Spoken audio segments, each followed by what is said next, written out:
আরেকটি প্রশ্ন করেছেন যে এই যে আমাদের ইসলামিক টেলিভিশনগুলো দেখছেন বা প্রোগ্রামগুলো দেখছেন, এরকম ভালো কোনো প্রোগ্রাম তিনি ওযু করার পরে দেখতেছেন, এরপরে তিনি নামাজে যাবেন, তো এই কারণে কি তার কি আবার ওযু করতে হবে কিনা, ওযু ভাঙবে কিনা? না না বোনো, অজু ইসলামিক কোনো অনুষ্ঠান দেখলে আপনার অজু নষ্ট হবে না।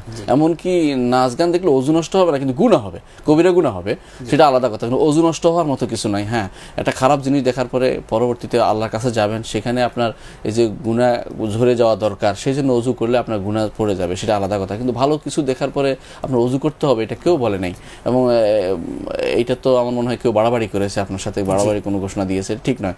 বরং আমাদেরকে বর্তমান পরিবেশ পরিস্থিতি দেখে যেটা করলে ইসলামের উপকার হবে সেটা করা উচিত।